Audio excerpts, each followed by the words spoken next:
Hello, everybody, and welcome back to Talking About Birds, the only Cardinal podcast that, like Miles Michaelis, is unfortunately sticking around. My name is Nate Heininger, and I'm joined by my co-host, Ben Samorka. Hey, Nate. And this week, we are also joined by friend of the show, writer and podcaster for Viva El Birdos, Jake Wood. Jake, thank you so much for being here. Thanks for having me, guys. I apologize for my technical ineptitude over here on this side of the tracks, this side of the river, but I'm happy to be here, and I appreciate the invitation being extended.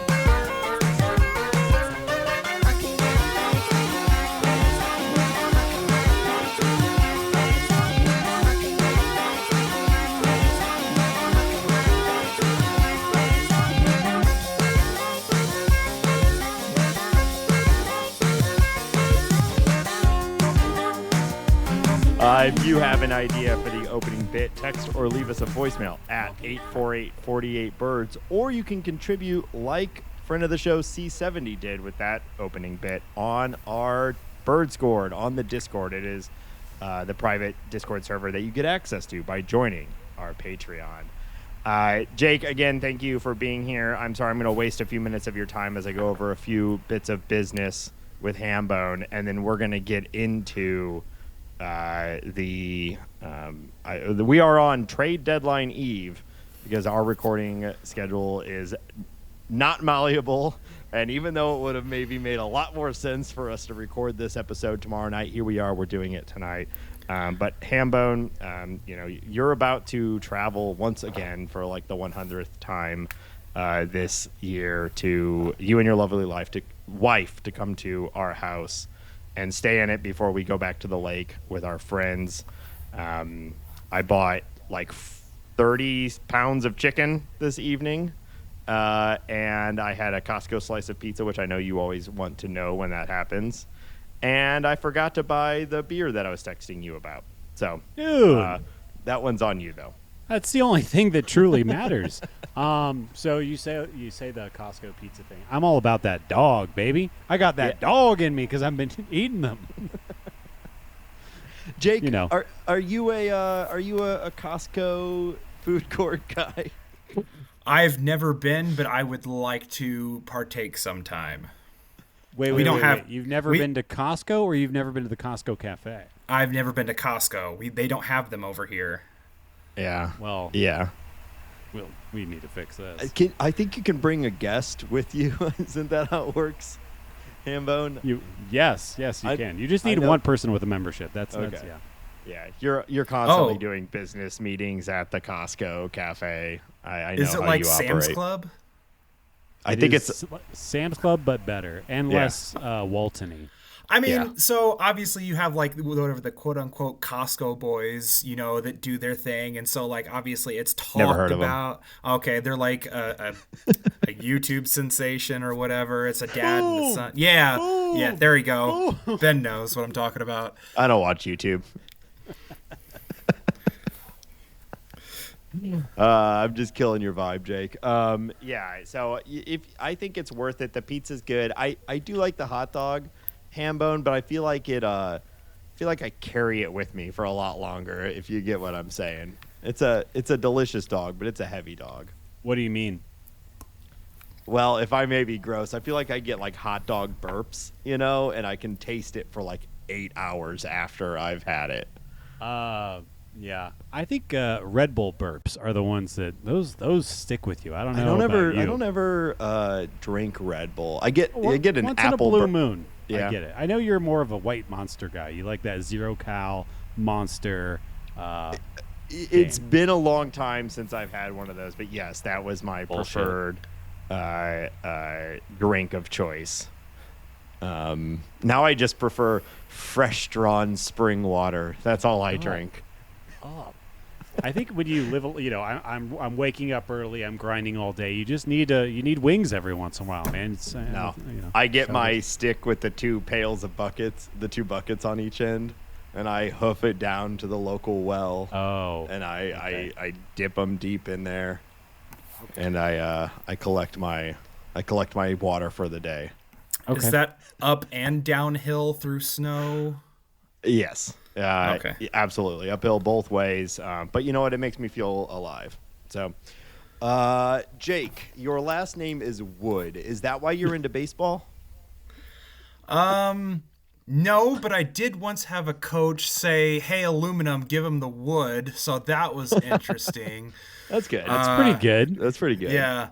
But like Did outside he of have a that, brain no. injury? Did he or did I? Did he? Oh, depends on who you asked. My origin, like I grew up watching baseball with my father, and unfortunately he passed away whenever I was young, and so in certain respects, like it's my way to kind of remain connected to him. Yeah. Somebody would just say, "Hey, who plays, second base for the Cardinals?" And I'd be like, "Fernando Vina, I love that guy," or like Edgar Renteria, yeah. or like, you know what I'm saying? I could just name all the players on the team, and I loved baseball so much, and get it. And as I got older, diving more into the statistical analysis part of it, and even then, I'm still like just kind of scraping the surface of understanding that kind of stuff. But played all through junior high school, a little bit into college, like so a working understanding of the game, and then just obviously just consuming as much baseball content as possible, whether it be the business side or just watching coaches instruct and like understanding the process and nuance of the game. I've always been enthralled by it, and just being able to do shows like this, or even take it to a point where I took the leap of faith to start my own show. It's just been an awesome experience, and as it grows every day, I'm completely thankful for the opportunities that I'm being allowed. Well, what a sincere answer to an incredibly stupid question. So it's not because your last name is Wood that you like baseball. Got it. Thank you. I mean, that's you immediately have far more bona fides than Hambone and myself, and I have enjoyed. Try to make fun of that one, Nate. I have enjoyed your content on Viva Alberto's. I've said this, I think I talked to you before. Honestly, like Viva Alberto's was really my intro into sabermetrics and things like that. There was a writer, Dan Moore, that I really loved, and some of the other writers at that time that really got me into the like underlying metrics and statistical analysis of baseball. Viva Alberto's gone downhill a lot recently, specifically recently. But I was going to say some poor kid's now going to have to look up to me thinking that I was anything special, so that's just unfortunate.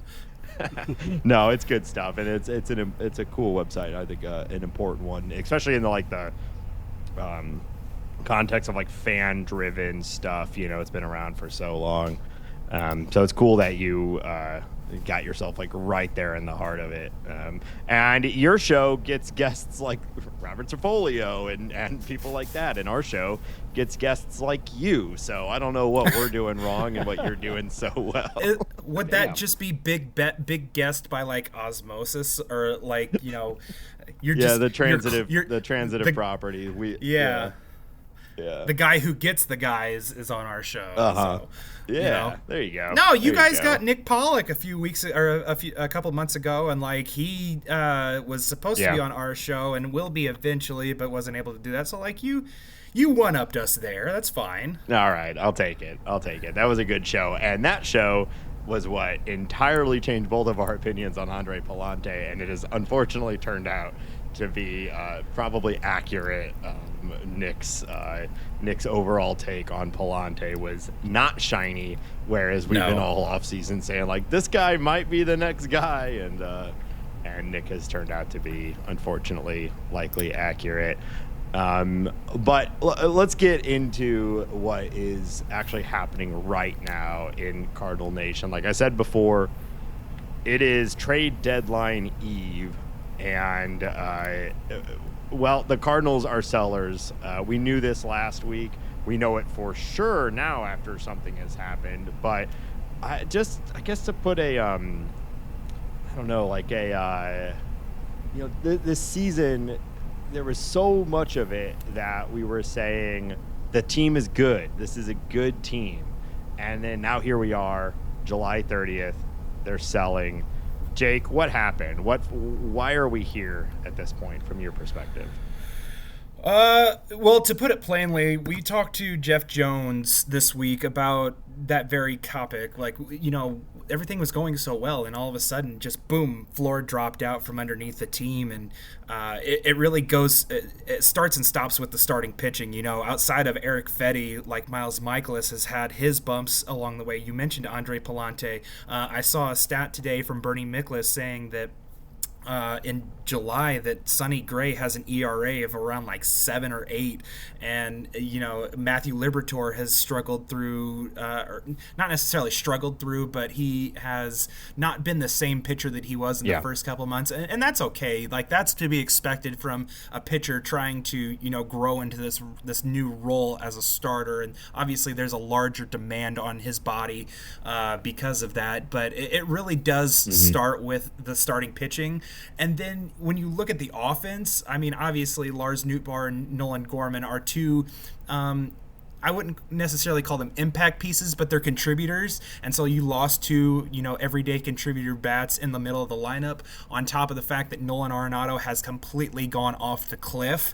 I put this in the Birds chord, like, he has like a 43 WRC plus over the last month plus of at bats, and the fact that Ollie continues to put him in the 5 spot. When you look at the Cardinals and how their offense operates, and it is a move the line type of offense, you don't have the big sluggers that can generate offense from one swing of the bat. It's multiple guys stringing things together. Whenever you put that roadblock right in the middle of the lineup, it's hard to string things together. And then obviously you look at the back half of the lineup too, with a Pages, with a Victor Scott on certain nights doesn't have it. It's just there's not enough bats to properly perform the idea of what they're trying to execute from an offensive standpoint. I really have no notes for the bullpen. The bullpen has been nails for the last 2 months at least, and so 3 months, I should say, going back to early May.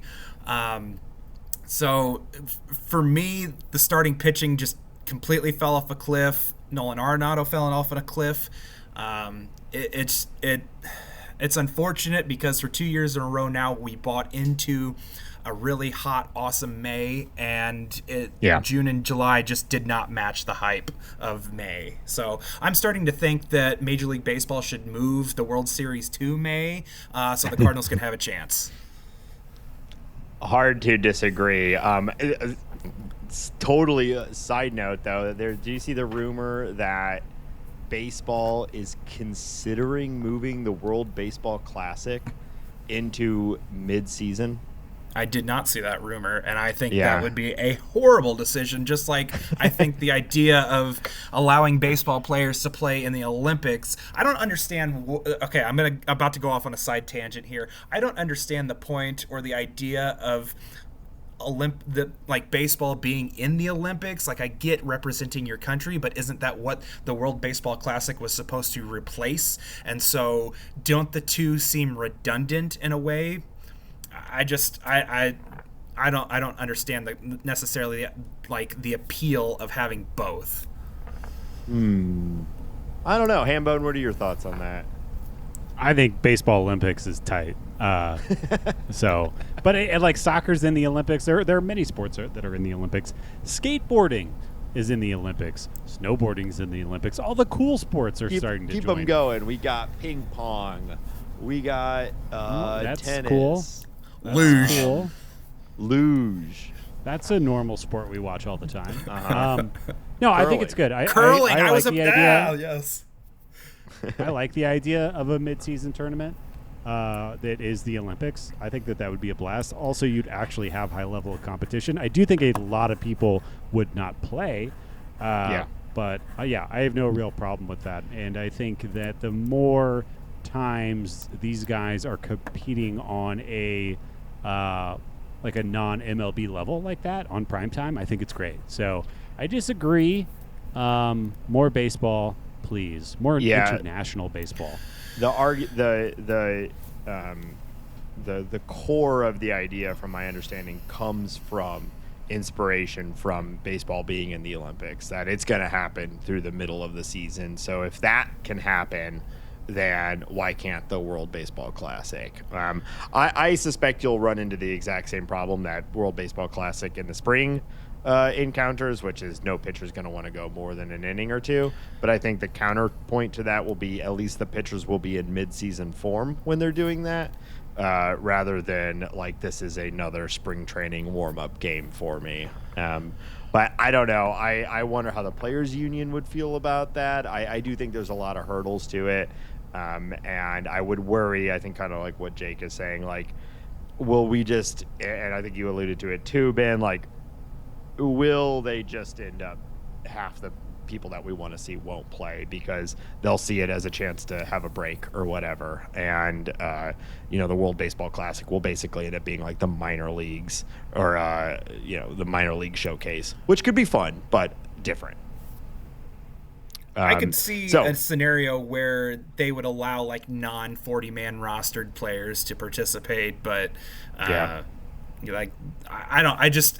like you said, the increased risk for injury, especially if they were to try and plant that in the middle. I don't know if you would want to plant that in the middle of the season and replace the All-Star game like, the NHL tried to do. I don't know if you'd want to do that, but I'm always open to the idea of trying to, move the sport forward and enhance, fan interest. But I don't know. From a team perspective, I don't know why a team would advocate for that. Yeah, I think it's... Well, I don't think that's how it's going to work, right? Yeah. It's going to be MLB wants to get their players on the stage. Not John Mozeliak and Chaim Bloom want to get their players on the stage. They don't care about that. Well, yeah, but what I'm saying is, like, you already have the WBC for that. And so, in my eyes, I just see it as a redundancy. And I think you and I enjoy the WBC, but I think large swaths of the entire world do not give a shit about the WBC. Yeah. And the Olympics get ratings. They do. And it's all about the ratings, folks. Hell yeah, brother. Well, we have sincerely buried the lead on this episode because the show is packed, Nathan. But this is a packed show. It's a packed show. Wow. Everyone's saying it. It's a packed show. Hambone, will you hit us with the news that dropped mere hours ago? Your New York Mets have acquired Ryan Helsley, all-star closer. New York announced the acquisition of Ryan Helsley earlier today. We're recording on Wednesday from the Cardinals for infield prospect Jesus Baez and minor league pitchers Nate Dome and Frank Elisalt. Is that how you say it? Elisalt. I spilled my drink on my face in the middle of you saying that. So anybody watching on the video, you're welcome. This show is available on YouTube. S to your name right there in the center of that list of prospects. Before we talk about the return, let's just have a moment for Ryan Helsley. I mean, one of the most dominant relievers the Cardinals have ever had, is a holder of the most saves in a season for the Cardinals, a record that, is certainly, it's not in the all-time high list, but it's pretty damn high, so it might be a long time before that record gets broken. And he had a cool intro. He seemed like a cool guy. He, very, I think, importantly stood up with the Cherokee Nation and had a lot to say about the Braves and the tomahawk chop and all of that. So just a guy that I've always really liked and really respected. And it's sad to not see him be a Cardinal. I know we all have been preaching that he should have been traded 6 months ago, and that is true, especially now knowing what we know. But that doesn't mean he hasn't been one of our favorite Cardinals and just like a real joy to watch. We'll be lucky if we have another Ryan Helsley type in the bullpen anytime soon. Yeah, I agree. Ryan Helsley since 2021 has been the fifth best reliever in baseball. The only people ahead of him are Josh Hader and Devin Williams, of course, the guys from Milwaukee, Edwin Diaz and Emmanuel Clase, who is about to be launched into space and gone forever. That rocket will be sponsored by FanDuel. Yes, I of course failed to mention that this entire episode brought to you by FanDuel. Bet until you're dead. Ryan Helsley he's got to be one of the best closers of this century of the Cardinals, right? Like of the 2000s, probably will go down as that. I think he's got good guy-isms. He is like the no complainer, the converted starter that wanted to start, but he was too good, so he just kept closing games out. Absolutely. He was great. It is annoying, though, because he should have been traded over the offseason. He should have been traded at any point since the Cardinals have been non-competitive. Basically, as soon as you establish you're not being competitive or you are not trying to win, the closer is the last thing you need on your team. It is the cherry on top. So, like, when we look around the league today and we're on trade deadline eve or whatever bullshit you're calling it, and you see the return for Duran. Perfectly reasonable thing to call it. From the Twins, like, it's hard to not be a little disappointed, like, oh, we could have gotten McAble or, some other more promising players. But I think, all that being said, I think the Cardinals did pretty well on this deal for 2 months of a really good closer. And I think they said this on the broadcast tonight. You can always sign him in 3 or 4 months. Like we could bring Helsley back if we want to. So, I think it's pretty low risk. We don't need him for the remainder of the season. Yeah, Jake, what's your take on the? I don't want to. I'll address that last part first. That you said you could always sign him in the offseason. I don't want to rain on anyone's parade, but obviously the motivation here is because they're not going to sign him in the offseason or long term. So the fans hoping that is a possibility, and I've even seen some who are within our community that have written about that very idea. It's not gonna happen, unfortunately. To be clear, you can though. You can. That's all I'm saying. But they won't. The DeWallet is closed. They're not going to do a lot things, Jake, but they can. They can the sign opportunity me. Is there. Yeah, those cartoon moments where the dad opens his wallet and a moth flies out. That's DeWitt's wallet right now. Or at least the way that they convey it to us. So. Yeah. Going back to the original point of Ryan Helsley, yes, I agree 100%. Probably the best closer the Cardinals have had since Rosenthal at the very least. If Rosenthal if not Isringhausen, just what they meant to the team. Obviously all the best to him and his opportunities in New York. And I hate rooting for pond scum, but if it means that Ryan Helsley gets a ring, then I guess I'll kind of settle down a little bit on that end. But for me, I finally got to experience the Hells Bells entrance last Friday when we were at the game, and it was at night, so obviously everything turned all red, and it's good. My wife sheepishly leaned out, and she's, God bless her heart, she's getting into baseball more, and sometimes she does surprise me because I'll come home and she's watching the game and wants to talk with me and share that interest, and she leaned over to me and she goes, "That was actually pretty cool, I'm not gonna lie." And I was like, "Yeah, got her." That's it right there. That's the reaction we're looking for. So it's sad whenever things end, right? But you try to remember the happy memories and the awesome moments that he created, and awesome Cardinals career. Yeah. Would you give him a red jacket? Ooh, interesting question.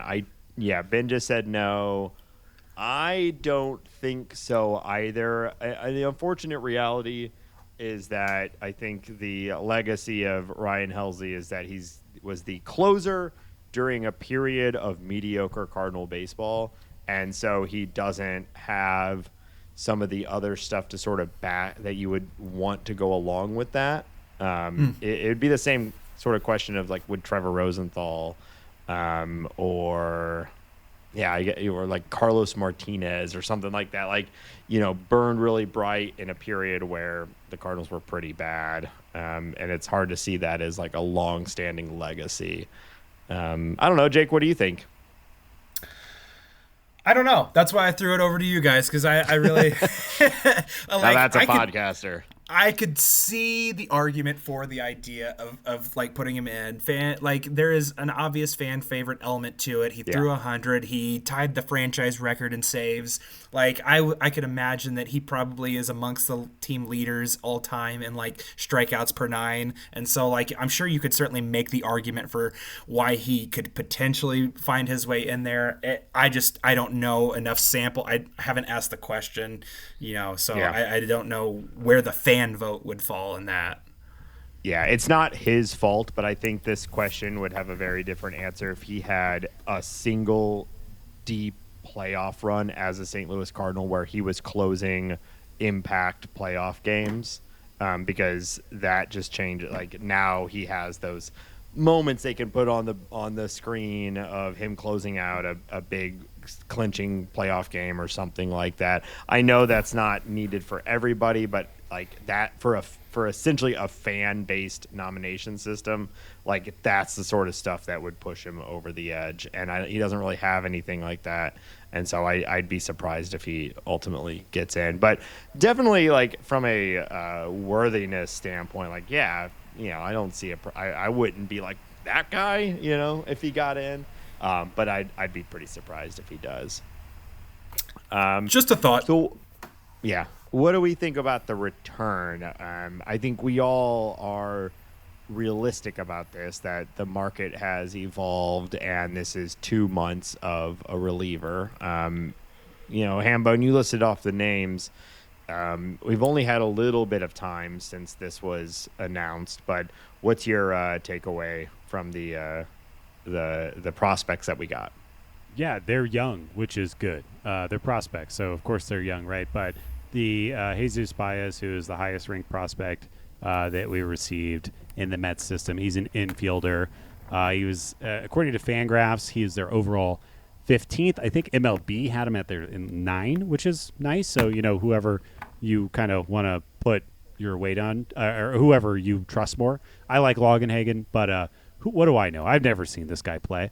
Yeah. What is really exciting is the write-ups about like how athletic and explosive he is. Like everywhere you look, they're talking about this guy is a freak athlete. He has explosive power. And if you look at his prospect savant page from last year, it is all red. Everything you're looking at looks really good. He had a 119 WRC plus. He had good exit velo numbers. He had good barrel rate numbers, hard hit. He doesn't strike out a ton.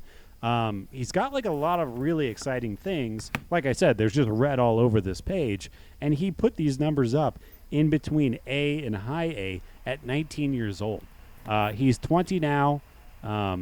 So the kid, he's born in 2005, which is cool. Insane. Huh? Yeah. Weird. So he seems like somebody who will probably be a second baseman or a third baseman. He's super duper young. And I think, the odds of us seeing him in the big leagues are probably okay, like in some type of way. Like he probably at, bare minimum scratches the 26-man roster at some point in the next few years. And then on the high end, you have this like kind of small, kind of freaky power, strong guy. This guy might fill out and start doinking dongs, and we might be having a lot of fun. So I think specifically on the Jesus Baez, we're excited about that. Yeah, Jake, what's your take? Yeah, MLB.com has a 60 on his power grade, so like obviously some good pop from a right-handed side of the bat. He's only 5'10" listed, so like short king, I mean, that's like a perfectly reasonable height to be. That's like a like a perfect Nate Heininger type of height. You know what I'm saying? Like right there where you want to be. Baez can hit the ball 105 miles an hour, and I don't know. You've what never your seen exit my velocity- swing. I don't think I need to. Mookie Betts 5'10", Jose Ramirez 5'10". And it's ironic Weird that how you say just the name. know all this stuff. it's ironic you say the name Jose Ramirez. I don't think he's ever going to be that, but like the swing, when I watched a little bit of video, the swing reminds me a little bit of that. I don't think that he's necessarily ever going to become Jose Ramirez, but just from the right side, just a very compact and violent swing.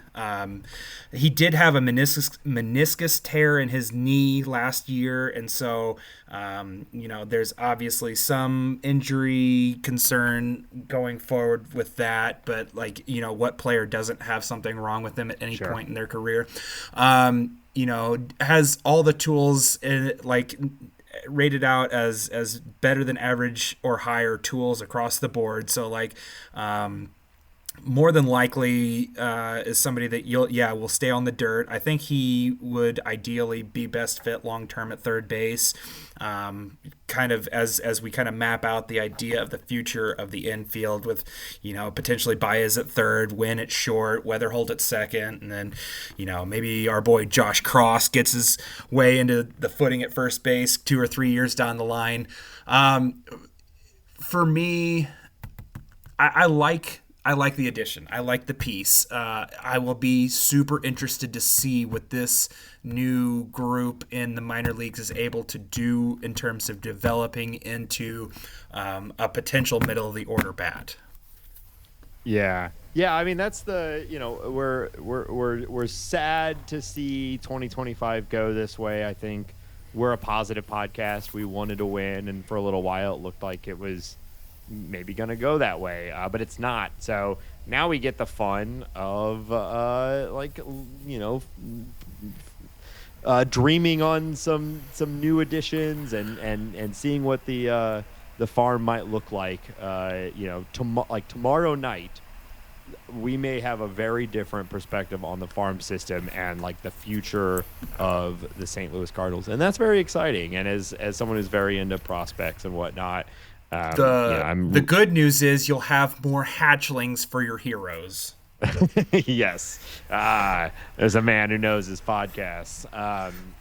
So that said, this was probably the big chip, right? I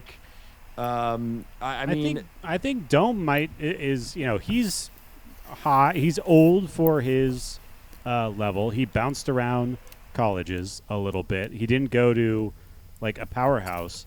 But Nate Dome has he's got 10 starts at high A.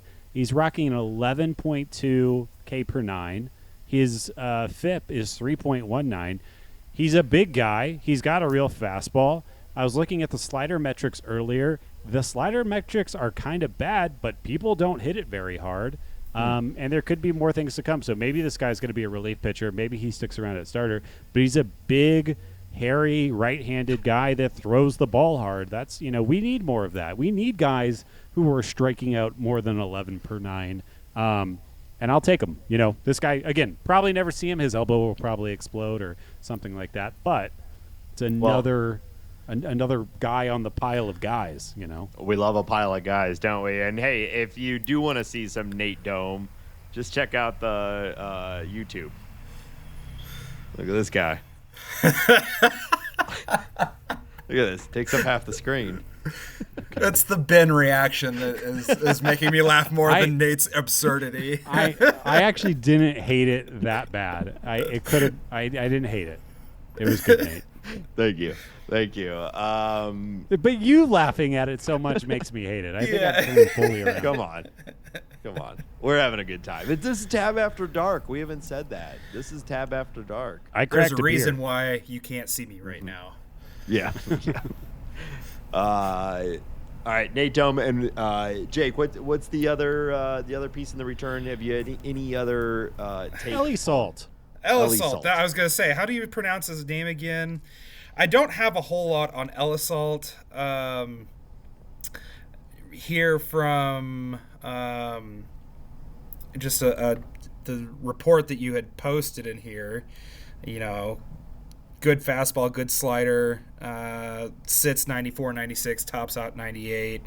I don't know a whole lot about him. He doesn't have a whole lot of prospect pedigree that surrounds him. So as like everyone else, and I got home from work maybe an hour before I jumped on here with you guys. So like I haven't had a real chance to really dive into these guys and get to know them and learn about them. But you can be certain that I will fairly soon. So just another power arm. To regurgitate some prospect savant. What is exciting is that every stat on that website is above the 52nd percentile. So whether it's walk rate, K rate, chase, swinging strike, xwOBA, all of these things are above average in his limited time in A-ball this year. So he's not pitching poorly. Yeah. Jake, like you, I wasn't at work, but I was at Costco buying 2 pounds of Nerds gummy clusters, which I do think might be the best candy.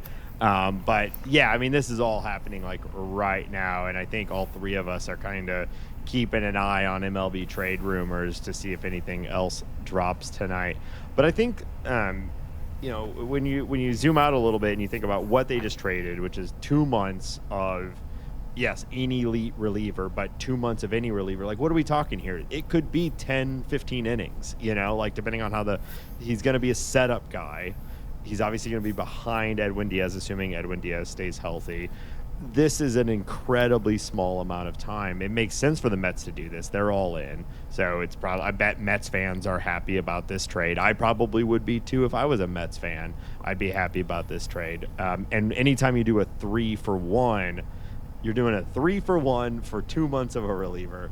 So none of those three are going to necessarily be an elite return, right? But I think it's a pretty good return for this. Like we may never see any of these guys, but altogether, I think it's a pretty good return. Jake, what do you and just keep in mind that specific teams are looking for specific things. So like whenever you compare it to like I'm sure we'll get into Tyler Rogers later and that deal that went down between the Giants and the Mets, Helsley's new teammate, they got back major league talent in return for that, whereas the Cardinals got young talent and so it just kind of it's you have to evaluate not just on what they get back, but also what they're trying to accomplish and achieve as well. And the Cardinals are trying to continue to fill out depth throughout their minor league system and also bring in, young pieces that have exciting traits that they can get into their system and maximize and put out, 2 or 3 years down the road whenever they're back in their seemingly competitive window. Yeah, I think that's a good point. Because when I saw that Rogers trade, my initial thought was like, that's quite the haul, And if you just compare Rogers is really good. Rogers is very good, but it's a different package entirely, So it is kind of hard to compare the two. And altogether, I'm pretty pleased with this return. We'll see, these are young guys, but like. You get a sense of what the Cardinals are targeting to. You mentioned, obviously, they're looking for younger players. We are now seeing a continuation of the Cardinals finally catching on and pursuing strikeout guys. We saw this now in the draft and this big trade, which, welcome to the party, St. Louis Cardinals, but I'm glad to see they finally are prioritizing guys with strikeouts. I think, probably like most things, we'll see maybe 1 or 2 of these guys at the major league level, and hopefully one of them really breaks out and is a long-term piece of the team. But these are all lottery tickets, and this is what we can expect. So the Helsley was probably the big, barring like a surprise trade, right? This is though probably the big piece. Now you could argue Maton is just as valuable as Helsley, but there's the name. Maton's had a much better year than Helsley if you look, and I mean it's the same amount of availability. Obviously Helsley's the marquee name. Yeah. But Maton's just he's been there as well. I really want to see them package some of these guys. But we'll see if that happens. Keep in mind that Maton will only cost an acquiring team $700,000, whereas Ryan Helsley cost.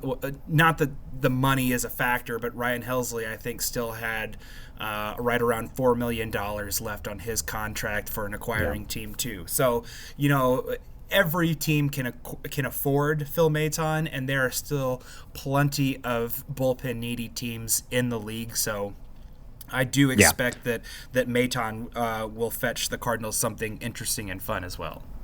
Oh yeah, I would certainly like to think so. It will be quite disappointing now that the Pringles can has been opened, right? Like it's on. Like if we get at the end, it's really easy to put the lid back on a Pringles can. Hang on, guys, we got one. Is. Oh yeah, what do we get? Yep, it happened about 20 minutes ago, so we were too busy rambling. And this does pertain to the Cardinals. The Cincinnati Reds are finalizing a trade to acquire right-hander Zach Littell from the Tampa Bay Rays. Okay.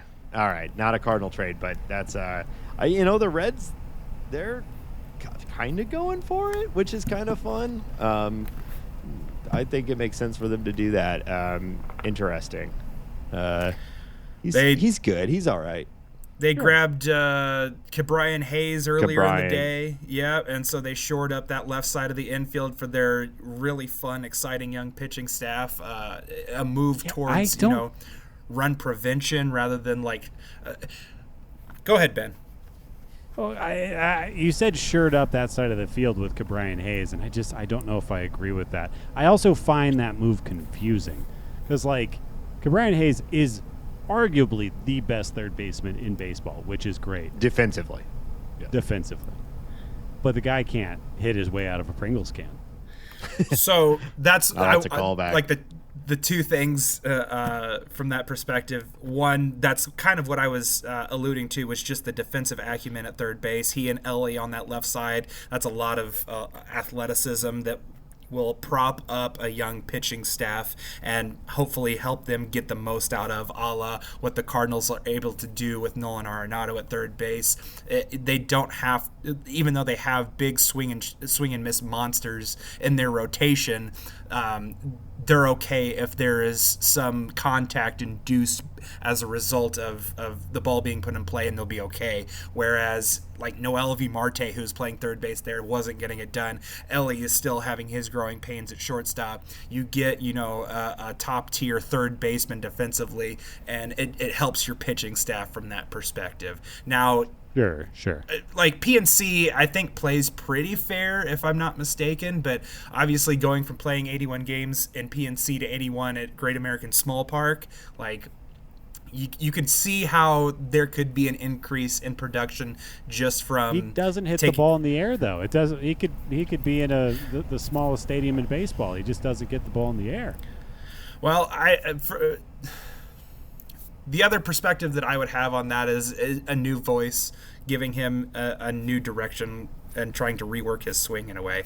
I don't know, but it's certainly a more enticing lineup to be a part of. Hitting behind a Ellie and all the other high upside guys they have probably feels a little better than O'Neal Cruz and then a bunch of guys that aren't doing anything. For sure. But let's get back on the Cardinals though, because we can't overshadow the other major trade that happened. Erick Fedde. Somehow, I was quite surprised. Although there's always someone looking for pitching, regardless of how good it is. And it turns out that was the Atlanta Braves, who are they're done. They're out of it. They have been for a little while, and they're dealing with a fun fact that's getting thrown around a lot, which is all 5 of their opening day rotation starters are on the IL right now.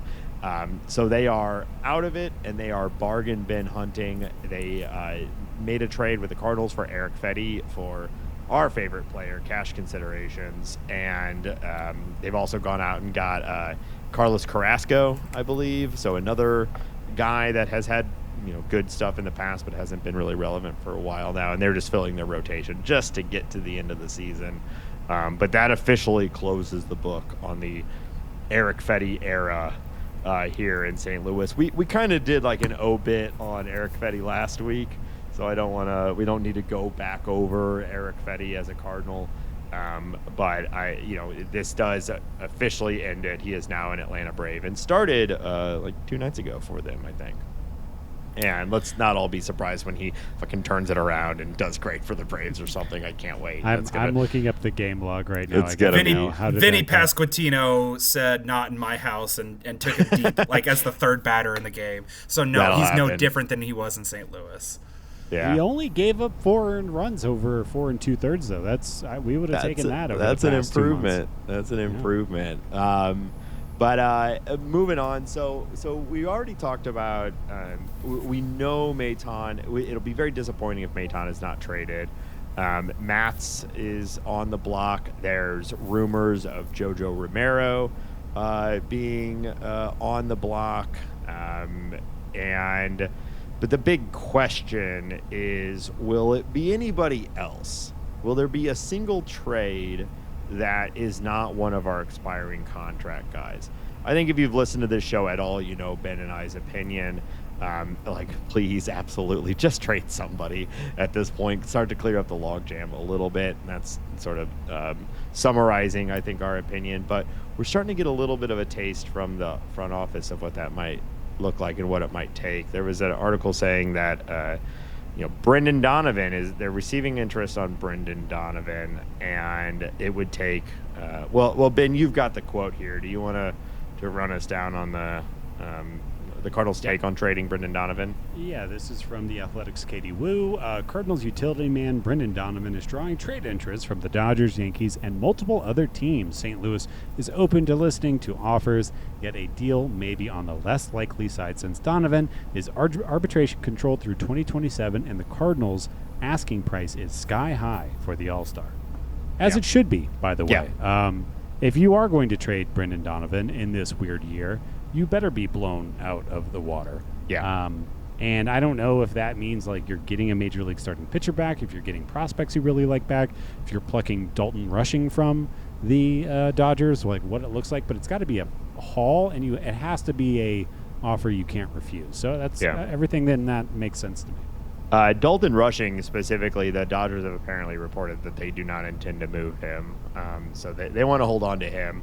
But like a Dalton Rushing type return, I think, is what most of us would expect. And wouldn't you say that if you're trying to increase the value of your young catching prospect? Well, he's not a pitcher, but catching prospect, Nathan.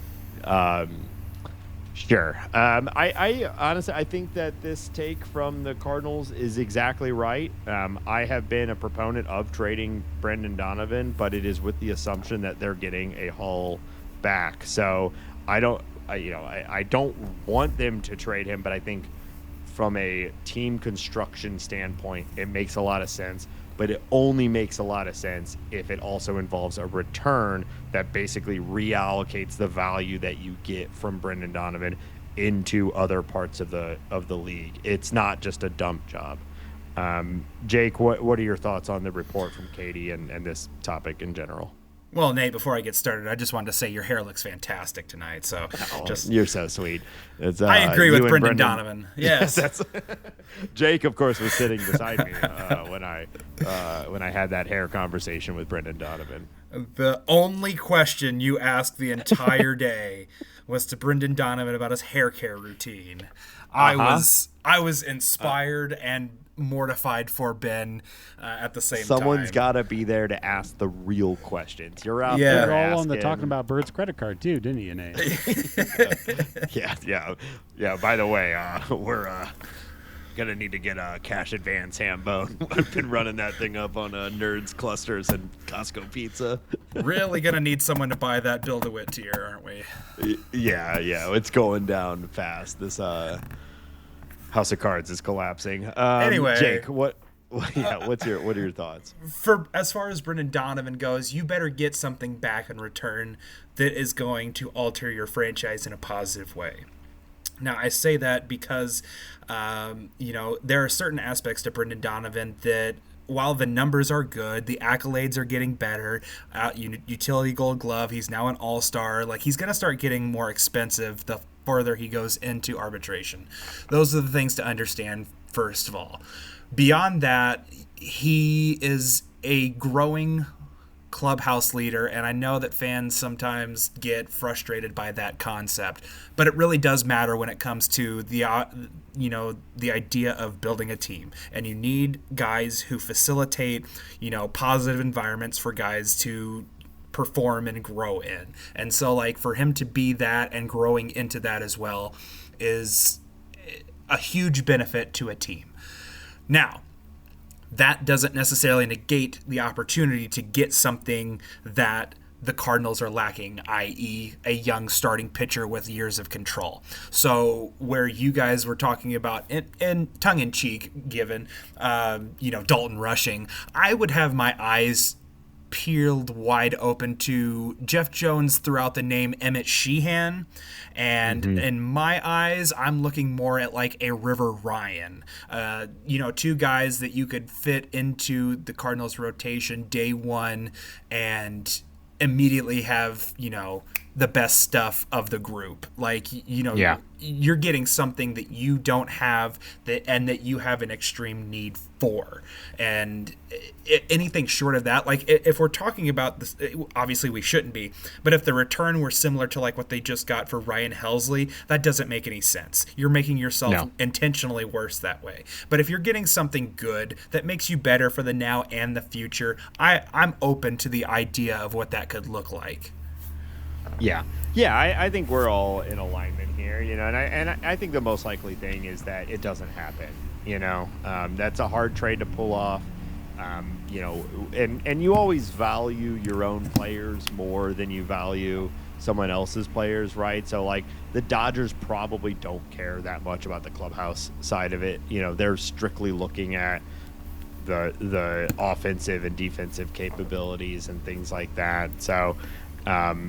I'd be surprised if it actually happens, but there's certainly a part of me that is intrigued by the idea, because now you clear a path to J.J. Weatherholt, who continues to crush in the minor leagues, and his most natural position is second base. You move forward in that direction.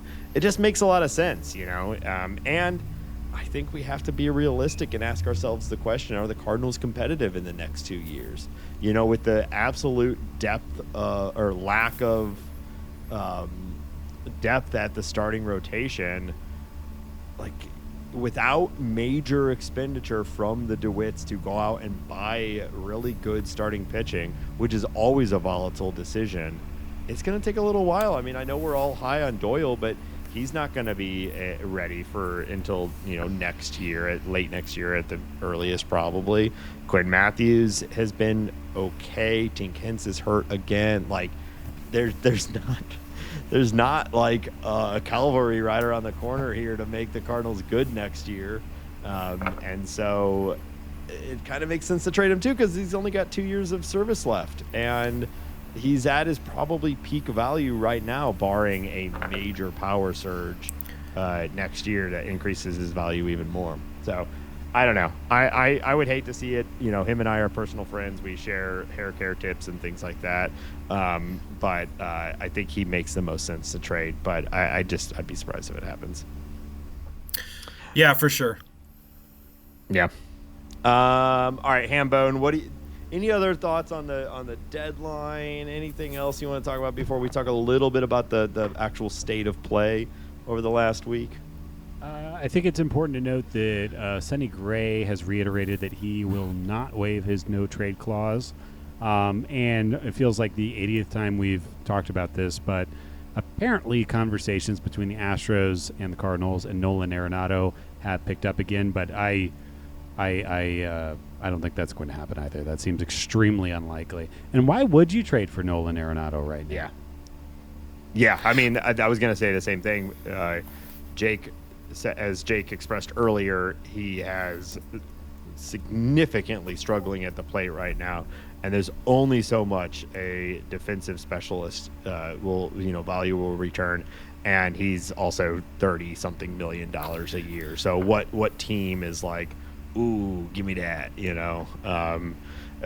it's the best hope the Cardinals have, I think, of trading Nolan Arenado at this point is a big resurgence here in August and September, and they're able to get another thing like they had aligned with the Astros last offseason, but they actually get Arenado to say yes. I don't know. I never thought when that trade was made that we'd be sitting here underwater with Nolan Arenado stuck at third base and no end in sight.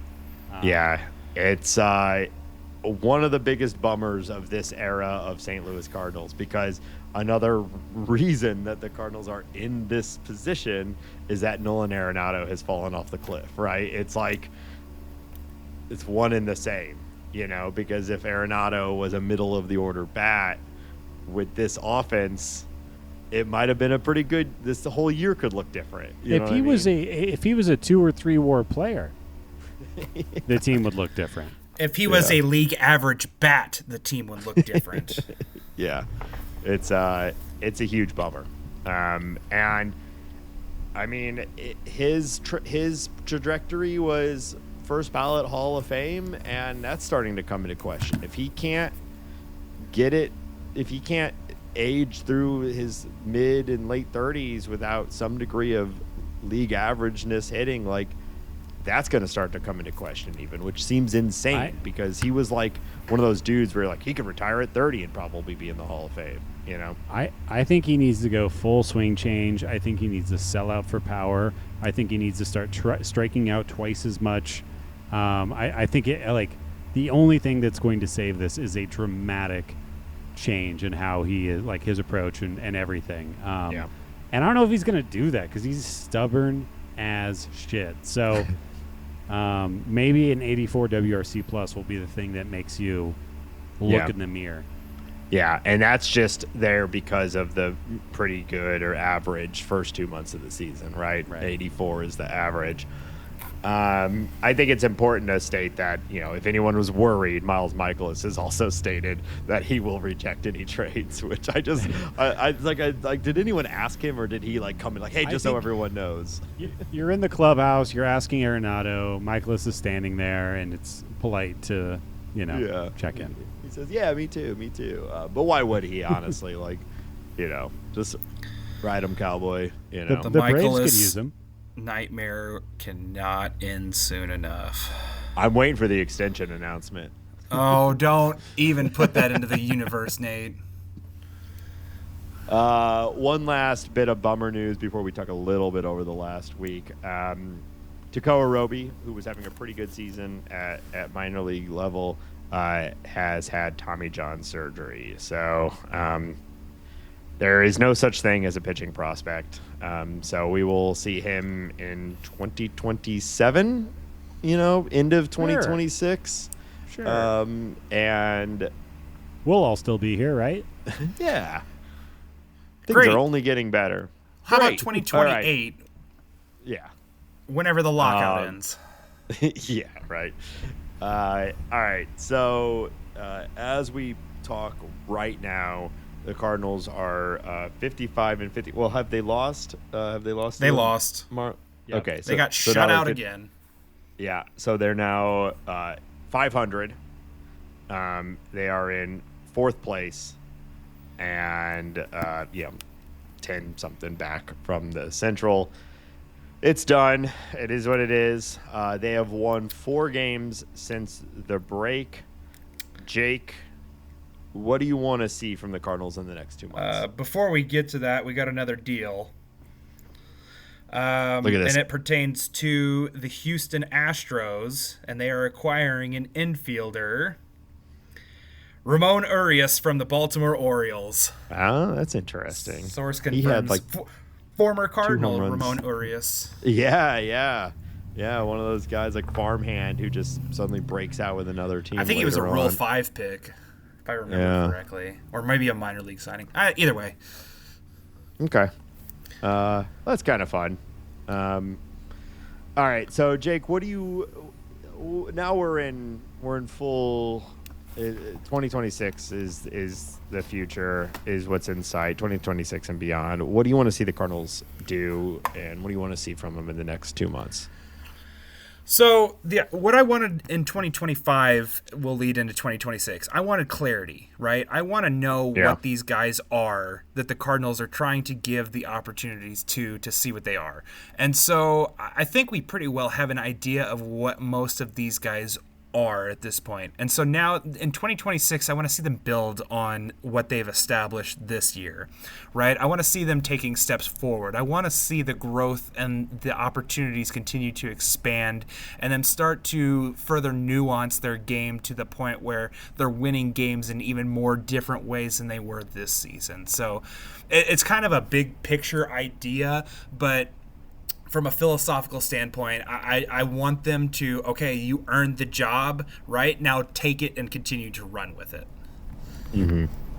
Yeah, there's definitely been some establishment. I think based off of playing patterns, Victor Scott's the center fielder. Certainly seems like Jordan Walker's the right fielder still and for the foreseeable future. And there's some signs of hope continuing to happen with him.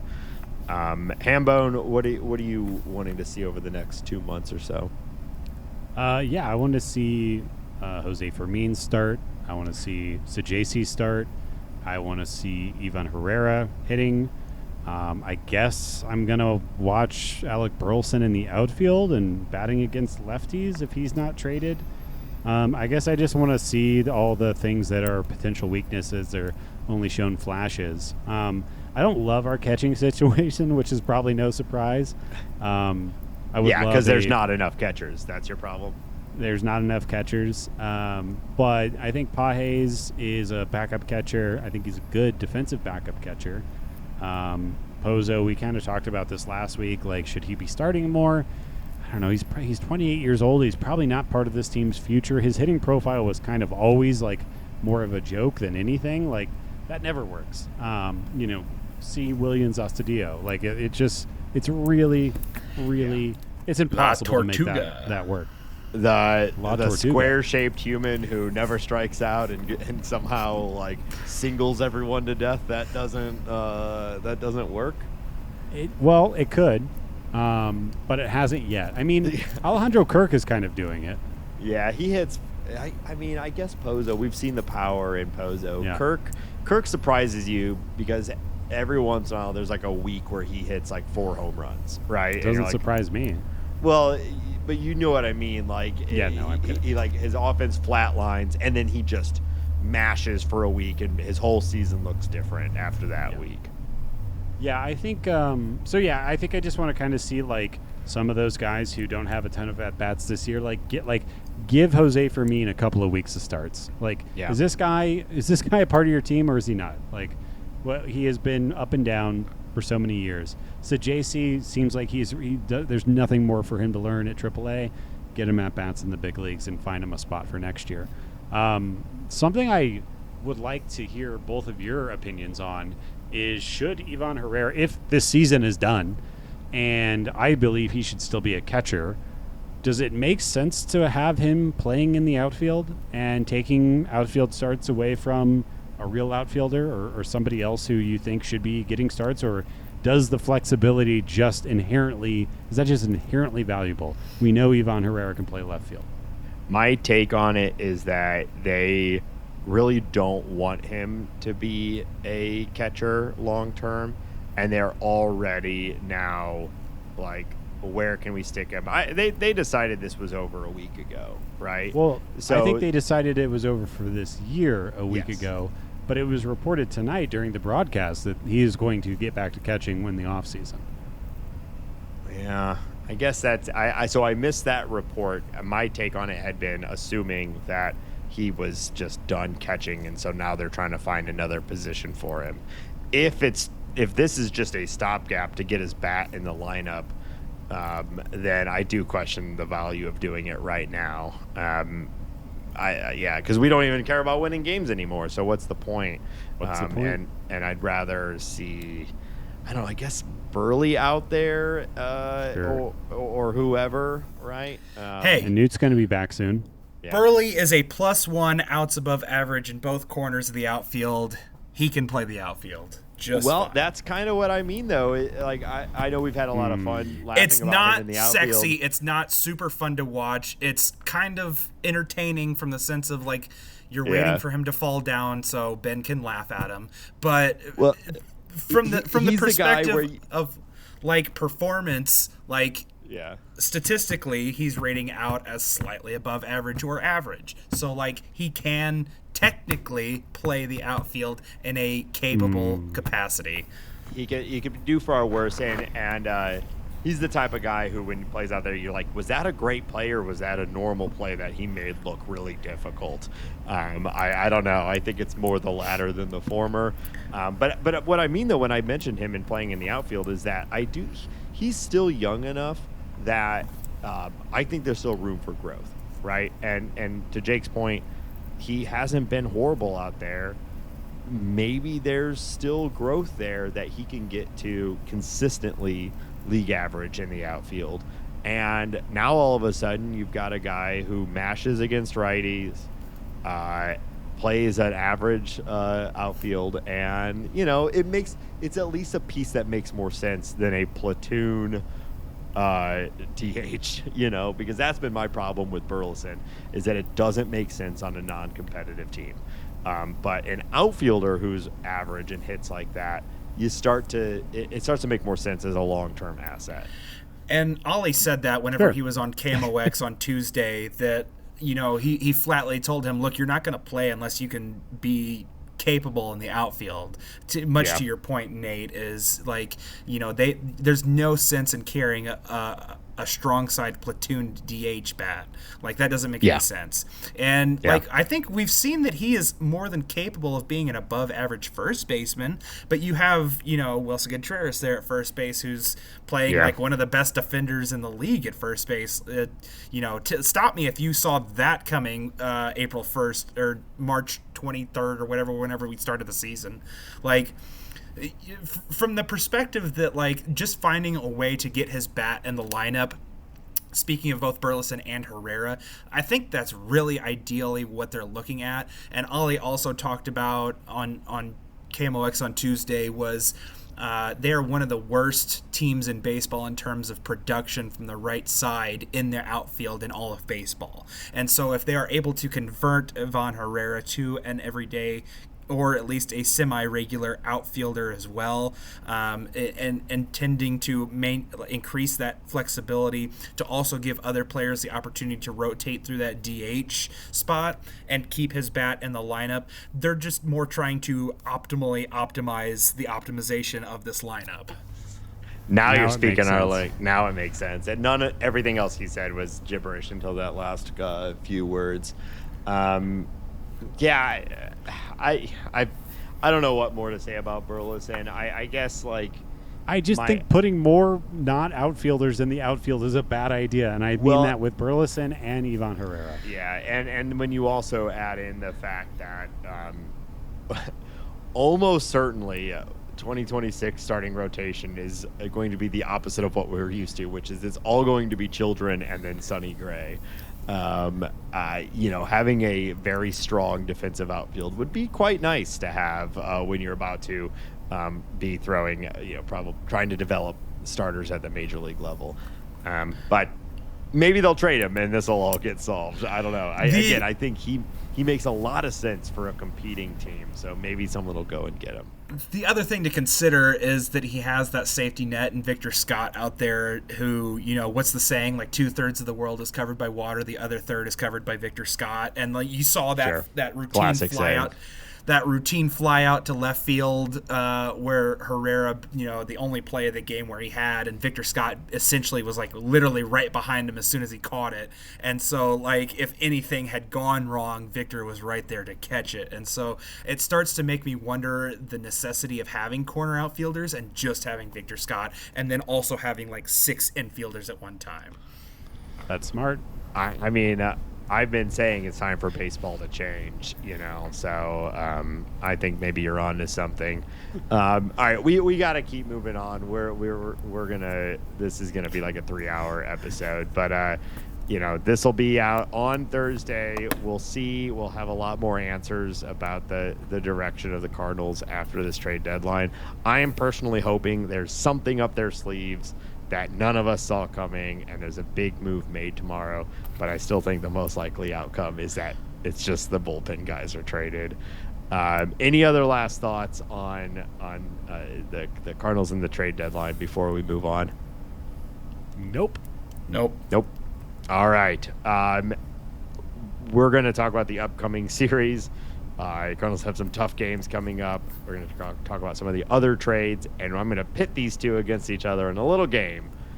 But before we do that, Jake, can you tell our listeners where they can find your content? You can find our content, obviously, vivaelbertos.com, but you can also find all of our podcast options at all of your streaming options. You have Apple Podcasts, Spotify, Pocket Casts, Amazon Music. We are on iHeartRadio. There are so many different routes that you can find our podcast. Simply just type in Viva Alberto's podcast. Look for my name, Jake Wood, and you should be able to find it. Awesome. Yeah, definitely recommend it. Like I said at the beginning, I was joking when I was making fun of Jake, but in seriousness, he has some good pull, and you get some very awesome guests on your show, and it is a good listen, and I enjoy your articles as well. So you all should check out what Jake is doing.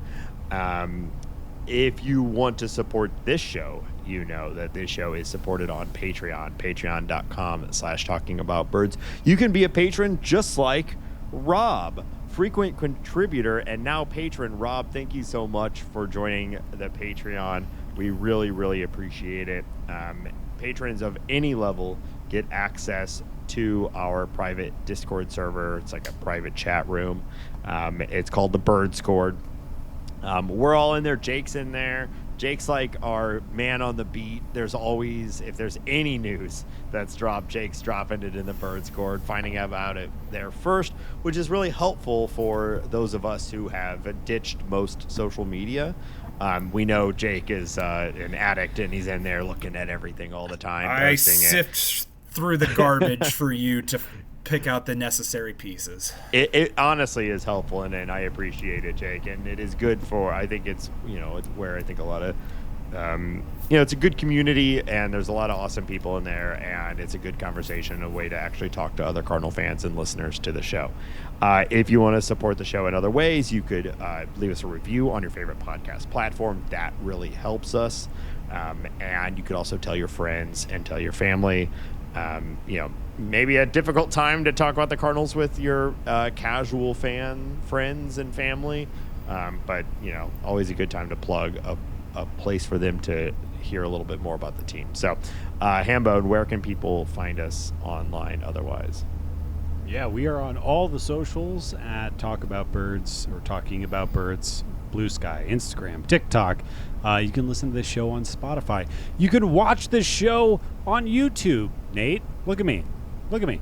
You can watch the show on YouTube. You can look at Nate chunk a deuce in real time. Not in real time. Post after we're done recording. You can check us out on all those platforms.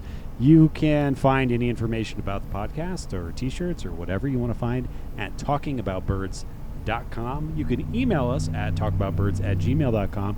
And, of course, you can call us and leave a voicemail or send us a text message to 848-48-BIRDS. That's 848-482-4737. 848-48-BIRDS. All right. Just do it! Just do it. Boom! Did I do it? Eat a Slim Jim. Oh, I see what you're doing. I was going the Shia LaBeouf route. Anyway, keep going. Oh, sure. Double chocolate chunk cookies. All right. I guess I'll start. So we got to do a series preview. The Cardinals there is more season to play, so unfortunately we have to fly out to California to get our asses kicked by a couple of teams that are playing fairly well right now. The Cardinals are going to start in San Diego, 3 against the Dads, and I, for one, Nate, Jake, I'm excited about this because there was a lot of fun in that last series. There a was. lot of Wilson Contreras getting angry and so on and so forth. So I can't wait for the rematch. Only 4 days later. Yeah, it's like 7 of 11 games in this period are against the Dads, and I mean, when you got nothing else going on, why not get in some fights and have a little bit of fun out on the field? There hasn't been much of that from the Cardinals this year, so it's kind of fun to see a little bit of shoving and people running out on the field and all of that. There's that great GIF that turned into a meme of was it Giovanni Gallegos, like 3 years or however long ago that was, like hopping over the bullpen fence and running all the way in. That's the stuff we really want to see. It was really just those first 2 games, right? The last 2 games of the series, it kind of calmed down after the umpires gave warnings and everything. But I hope a little bit of it comes back. I think that it will, especially with the Cardinals selling at the deadline. Yeah. What else, like you said, what else you got to do? Knuck if you buck. There's a good chance there's a Cardinal on the Padres by this weekend. The Padres are reportedly looking for even more bullpen help, which is kind of crazy because they have the best bullpen in baseball, and it's kind of not even close, but they're just leaning into their strengths. There's talk that they're looking at JoJo Romero. I guess they need more help from the left side, but maybe we'll see that. I don't know what more to say about the Padres. We just talked about them. They're a good team. The record doesn't fully highlight that, but they are a very good team with more star power than most teams, and I expect that they will be an improved team via the deadline when we see them. Jake, any expectations from this Padres series? Not necessarily expectations, but just a hope that Michael McGreevy is able to bounce back in his second chance at the Padres. Obviously, that wasn't ideal after watching the dumpster fire that is Erick Fedde pitch on a regular basis. You kind of had hoped for a little bit better from why am I blanking on his name? Michael McGreevy. I'm tired, guys. It's like tab after dark. Well, I've been working out in the heat for the last 10 hours, and so my brain's kind of fried. It's been a mess. For me, the Cardinals, I just hope that Michael McGreevy is able to have a bounce back, and it's him getting back on the right track. Yeah, it's a good call out, and I think we'll talk more about the actual state of play over the next 2 months in upcoming episodes when we don't spend all of our time on the trade deadline. But McGreevy is a huge point of focus, I think, over the next 2 months. Is this guy locked into the rotation in 2026? I feel like that question will be answered in this year, So this will be a tough start for him, though. And then after that, they go and play a little team. You may have heard of them. They're called the Dodgers, and they're pretty good. Are they good? And they're getting healthy too. All the jokes about their rotation. They've Snell's coming back. They're getting back into peak form. So, I mean, I don't know what else. It should be noted Shohei Ohtani was pulled from his start in the middle of an at-bat today. So Shohei Ohtani, the pitcher, appears to maybe be injured. He was, I saw the report on it. He was cramping. It's nothing. We'll see. He threw. Okay. Just shut. Jake, I hear your facts, but I don't care about what you said. Well, like I've said before, I am very surprised the Dodgers are having him pitch at all, though I suspect that was part of his overall agreement with them. He wants to pitch, and it's Ohtani, so he's gonna pitch. But I'm just not going to be very surprised if there's another injury that knocks him out for a while, and it's all because he's pitching instead of just hitting. But either way, even without him, Mookie Betts has had a down year. Turns out getting a horrible flu and losing like a fifth of your body weight right before the start of the season, not great. Freddie Freeman has struggled, though he's bouncing back a little bit. So like any team, they're not impenetrable. They certainly lose games, but they're a very good team. So this is a tough road trip for the Cardinals. Especially this will be assuming they don't have we know they don't have Ryan Helsley, but assuming they also don't have Phil Maton, Steven Matz, maybe JoJo Romero. There's going to be some young guys who are about to be really put to the test from a pitching perspective over the next week. And, we'll see how that goes. But this is going to be a tough week. Yeah. You got Hambone. We've got a whole list of trades. We've kind of been touching on them a little bit throughout this episode. But there's been some relatively major trades already here on Wednesday. You want to run us down some of the league news? Sure. The Phillies have acquired Yohan Duran from the Twins in exchange for catching prospect Eduardo Tate and right-handed pitcher Mick Abel. Probably is that the biggest trade of the deadline? Yeah. Probably, yes. right? So far. Yeah. I don't even think it's particularly close. He's under control until 2027. He's been top 5 reliever in baseball for several years now. The Phillies were known to be looking for high-end relief with control.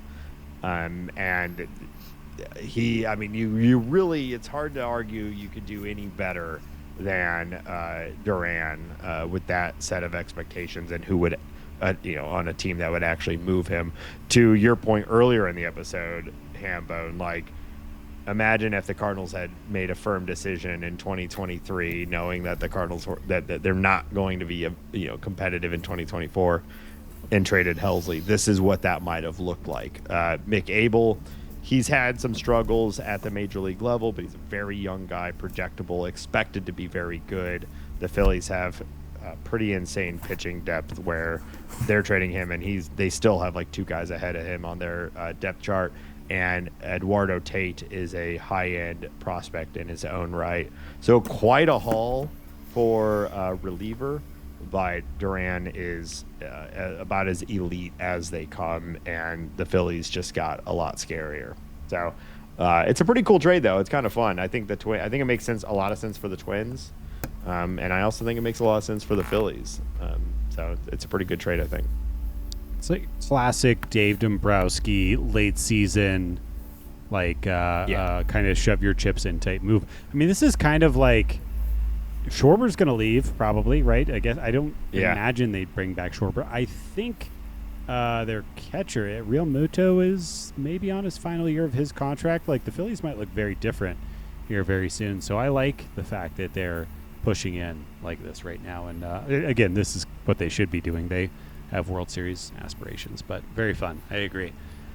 Let's talk about the Rays and Brewers. They announced a trade, sending catcher Danny Jansen from Tampa Bay to Milwaukee in exchange for infield prospect Jodar Arenamo. But really, obviously, the headline, Danny Jansen, the Brewers get a new catcher who I think is exciting. I don't know. He's had flashes of being very, very good.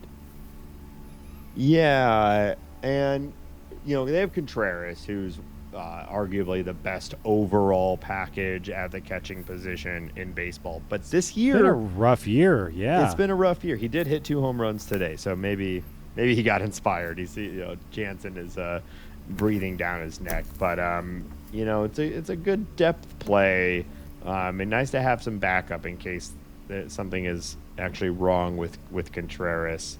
And the Brewers are in, they don't really go all in, but they're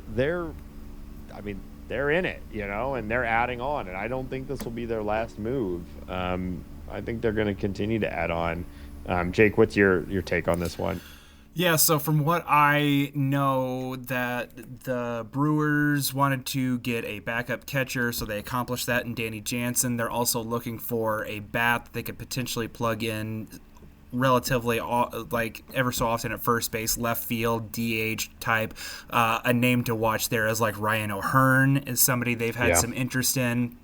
And then they're also looking for a controllable bullpen piece, not necessarily like one of the top end guys, but just like a name that they can an optionable bullpen piece. I'm sorry, is what they're looking for as well. So that's kind of on their shopping list as far as the Brewers are concerned. From the Danny Jansen perspective, it never hurts to have two capable catchers on a team, especially when you're making a playoff push. And Jansen's fine.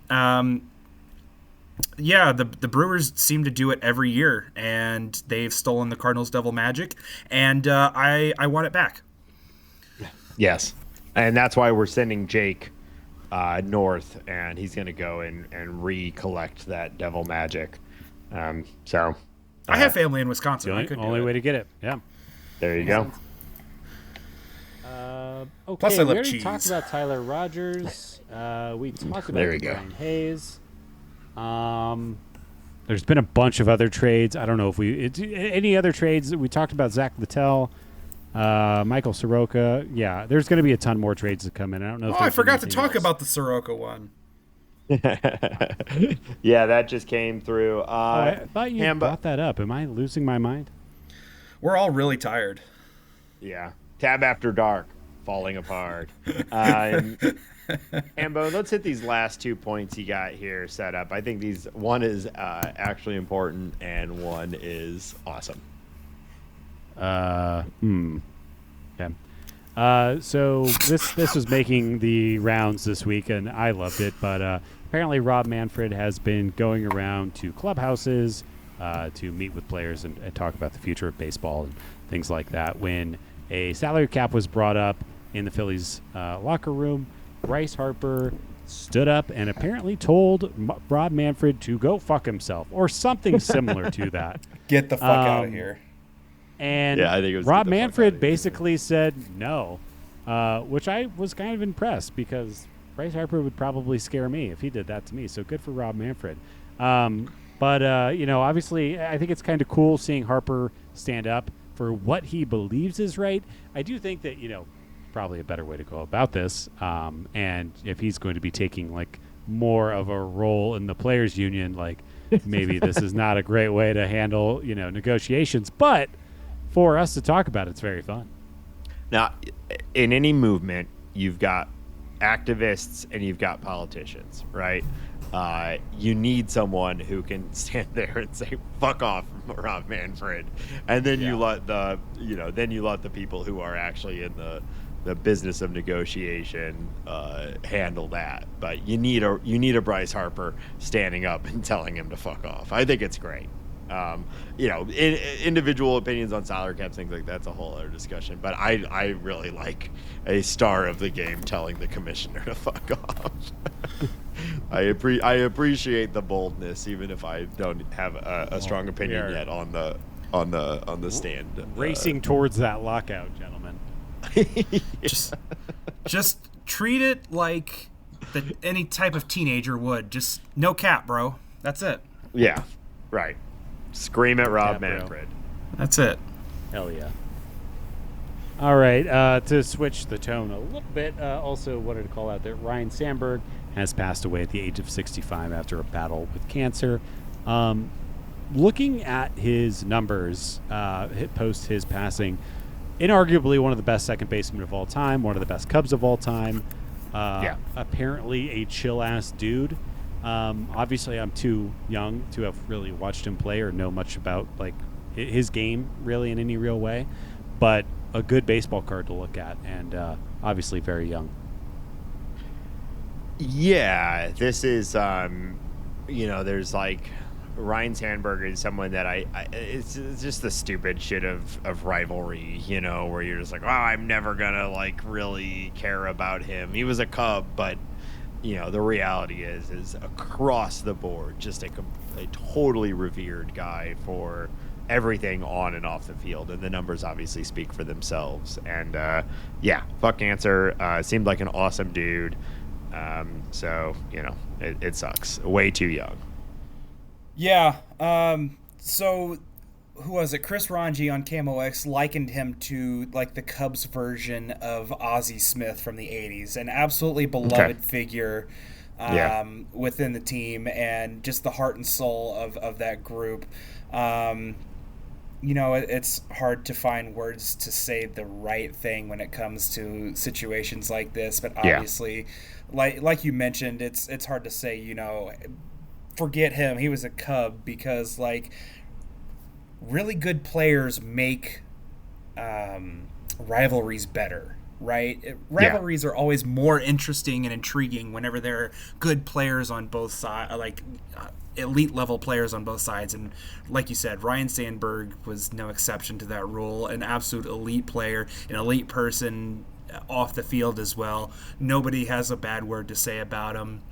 I don't know if you guys saw the MLB Network interview that Sean Dunston had, I guess was his shortstop at the time, and just basically said, in the last few days that Sandberg had, he just it's a hard thing for a man to tell another man that he's not related to that he loves him, and all he wanted to do was tell me that he loved me, and that he was rooting for the Cubs, and he loves all the Cub fans. So just an absolute heart goes out to the Sandberg family, and to an extension somewhat the Cubs family.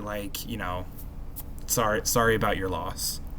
Yeah, I think it's all pretty easy and fair to put any rivalry aside in these sorts of things. I imagine most Cubs fans would do the same in an Ozzie Smith sort of situation. So, sure. Yeah, it's a bummer. You think they would, Nate? I think they're real pieces trash. Of shit. They're all Oh! The St. Louis Cardinals are trading Steven Matz to the Boston Red Sox. Okay, that is per Katie Wu and Jeff Passan. Wow. Okay, maths. They did it. All right. Well, we may not have return. I was going to say, I don't have anything on return yet. Yeah. Okay. Well, we'll monitor that and see if we get anything before the episode ends. And we're going to wrap this episode up with a little game. So, what great trade deadline. This is such a good time to have an episode. I know. We should have just done this episode tomorrow, but it's too late. For a Thursday, it's too late. We've never missed a Thursday. It's too late. It's too late. Maybe I'll just not release this till Friday. That's the best outcome. Go. Smart. All right. So, trade deadline is upon us, as we've been talking about all night. I thought it might be fun to look at some of the individual players from key Cardinal trades over the last 20 years or so and see how well you are familiar with those players and what they achieved post-trade in a little game of Who Charted. Sweet. So, the way this is going to work is I'm going to give you a player and a criteria, and you're going to guess, and the closest without going over wins. All right, Price is Right rules. Okay? It'll make sense once we get started here. So we're starting out with a big one. Adam Wainwright, one of the biggest trade acquisitions in Cardinal history. How many innings did Adam Wainwright pitch for the St. Louis Cardinals? Jake, you're our guest. I will start with you. Closest without going over wins. See, so 2005, 6, 7, 18 years. Doing some head math. 1,750. 1,750. Hambone, what is your number? I think it's more than that. So I want to say I'm just going to say a flat 2,000, although I hate these Price is Right rules. But I'm going to say a flat 2,000. Hambone, you're both way low. Wow. Okay. He pitched 2,668 innings for the St. Louis Cardinals. And Hambone, you're going to take that first one. That's Colby right. Rasmus, key part of the 2011 trade. Oh, okay, the trade. Yeah, not the win. Yes. They centerpiece of a trade that brought back a huge haul and ultimately resulting in a Cardinals World Series. How many home runs did Colby Rasmus hit after he was traded by the St. Louis Cardinals? In one season or in his career with the Blue Jays? Career. Just with the Blue Jays or also with the Astros? No, his whole career. After he was traded from the St. Louis Cardinals, how many home runs did he hit? That's a good I said question. this was going to be kind of hard. I don't expect you guys to know most of these, and that's kind of the game. Okay. So, Ben, how many home runs do you think Colby Rasmus hit post I'm going to lock in 75, Nate. Give me 75 homers. Okay. I'll go with Jake. 76. Jake, playing the game, and that's going to get him a point. Colby Rasmus hit 117 home runs post Cardinals. Yeah. He had like a 24 home run year with the Astros. You know, he stuck around. Like, it's known that he retired early. He never really cared about baseball, but he had a few good years post Cardinals, and 117 total home runs. I only said 76 because 75 was my actual answer before he said it. Nice. I believe All right. that. Giovanni Gallegos. Low key, great trade by John Mozeliak and crew. How many saves did he earn as a St. Louis Cardinal? Ben, you went first on the last one, so Jake, you will go first on this one.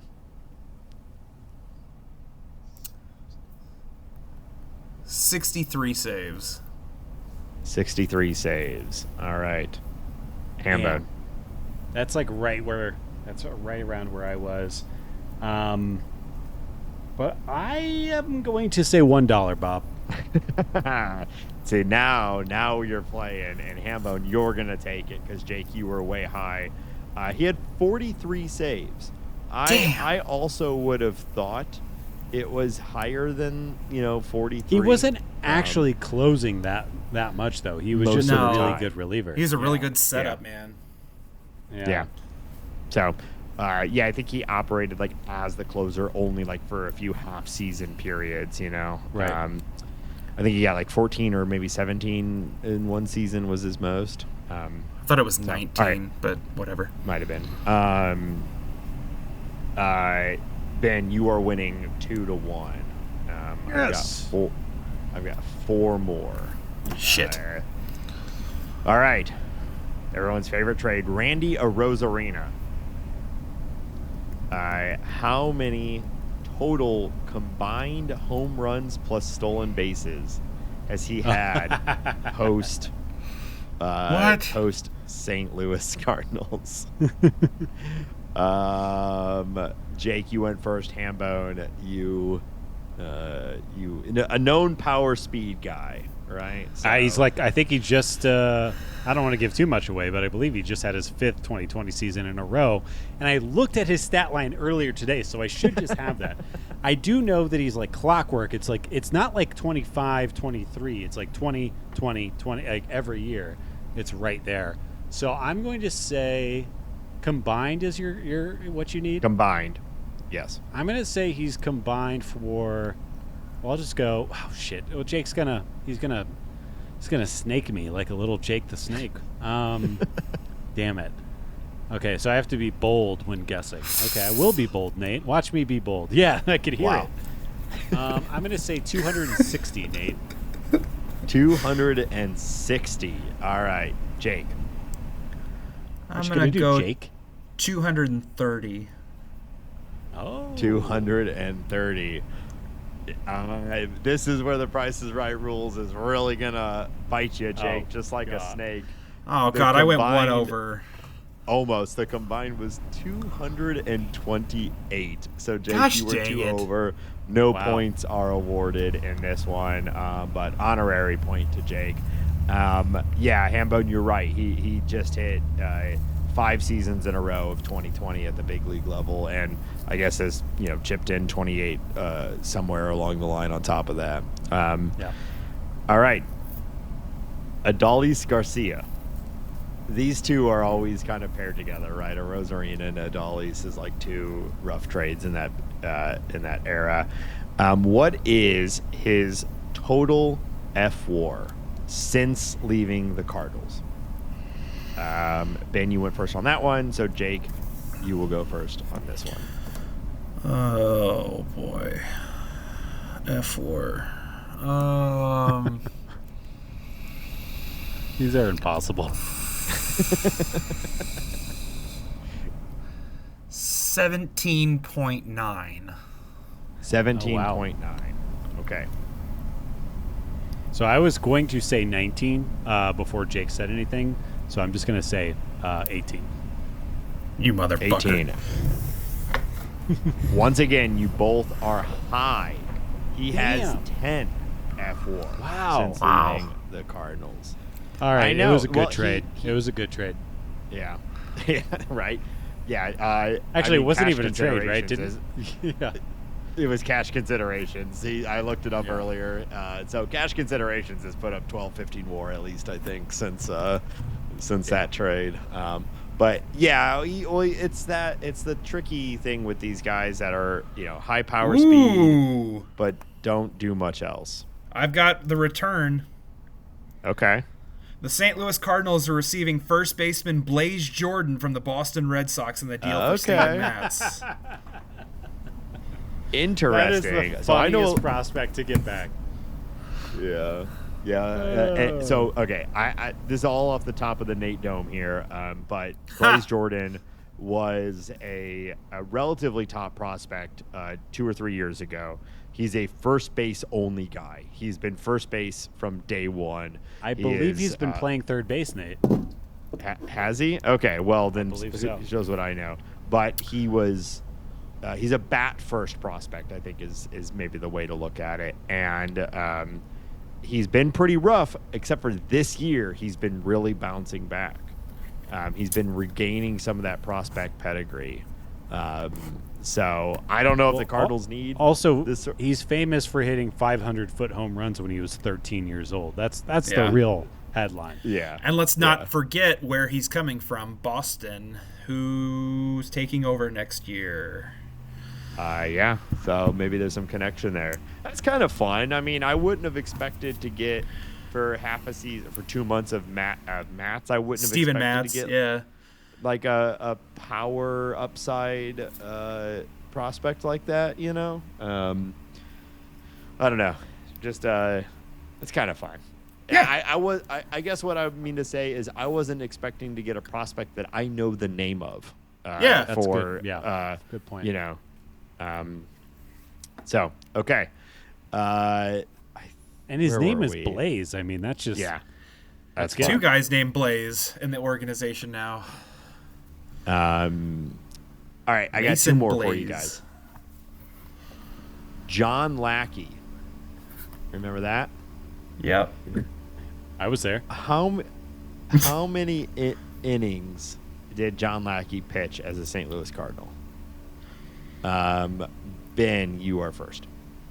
I'm going to say 170. Okay. Jake. So I think he had like 40-ish in that 2-month period after being acquired, and then I'm pretty sure he got to at least 180 in the full season he was with St. Louis. I'm going to say 210 just to be safe. Okay, Jake, you're going to get this one. I will say you both are way low. John Lackey pitched 278.2 innings for the St.Louis Cardinals. He got to 220 in his full year. Injured? Yeah. Did they acquire him injured, or am I thinking of somebody else? The clause in his contract was why because he was injured, and so they got him for league minimum that final season. Yeah. That's what you're thinking of. Yeah, there was a big. If he didn't pitch a certain amount of innings in that year, then the team would get an option year for $500,000.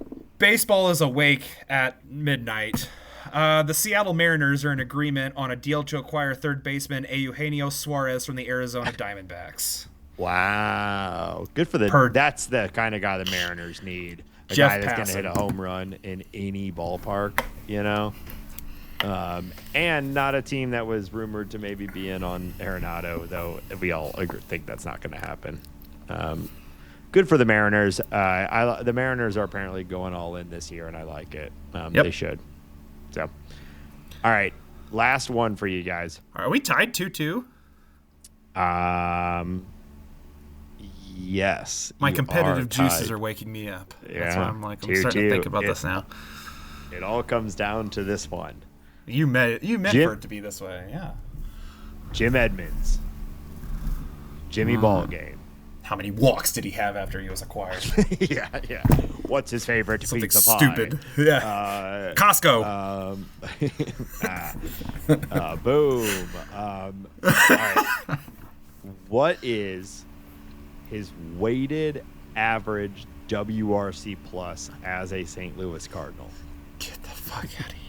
So not just average. I didn't just divide the seasons by themselves. It's actually like weighted by plate appearances. What was his average WRC plus as a Cardinal? Ben, you went first on that last one. So Jake, you're going to go first on this one.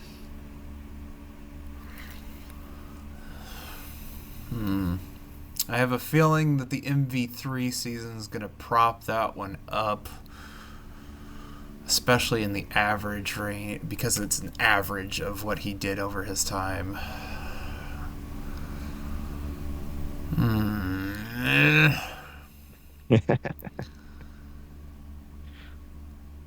I'll say 145.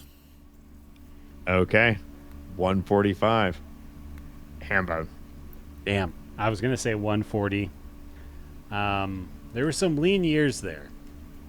Did he really have a 45% better than the league?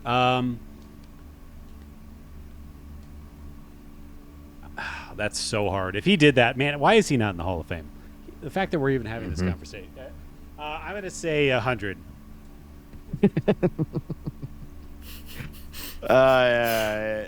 Hambone, you're going to take it. Jake, I got to tell you, Price is Right rules bitch you on this one. His average, 143.4. Son of a bitch. Career 132. It should be closest to the pin, not Price is Right rules. This is horseshit. I've said that 1,000 times. I agree. I like Price is Right rules are stupid. The price is wrong, Bob. Yeah, anybody see Happy Gilmore 2? I did. No. I saw parts of it. I didn't see the whole thing. It? I had to go record. Oh, were you watching it before we started? No, Sunday before I talked to Jeff. My wife turned it on. Yeah. Gotcha. I thought it was okay. From the perspective of like the nostalgia aspects and like all of the cameos, I thought it was cool. Sure. Like, who was I listening to? They talked about it was like if you listened for. Or if you watched for like a great cinematic experience, like obviously you're going to be let down. But for like those who grew up with like Happy Madison films and like watching Adam Sandler in his heyday, you probably enjoyed it. So it's like I enjoyed it, at least what I watched. That's kind of been Adam Sandler's entire thing for like 20 years now. Is that if you like exactly him and exactly this thing, then there's an unlimited amount of content for you. If you've seen one, you've seen them all. Yeah. Hubie Halloween. All right. Jake, thank you so much for spending way too long with us here on a Wednesday night. It's great to finally have you on the show. Thank you for being here. Thanks for having me, guys. I really appreciate this. And next time, I'm going to make sure that our technical difficulties are taken care of before we start. It's in the past. No one has to know about any of that. But they do now. So thank you for that.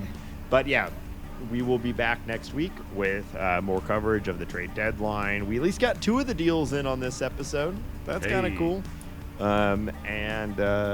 We'll cover that. We'll be back as always talking about birds.com for all of the links to everything. And until next week, let's go John Mozeliak in your last trade deadline. Let's get it done. Go Cardinals. Bye, Phil Maton.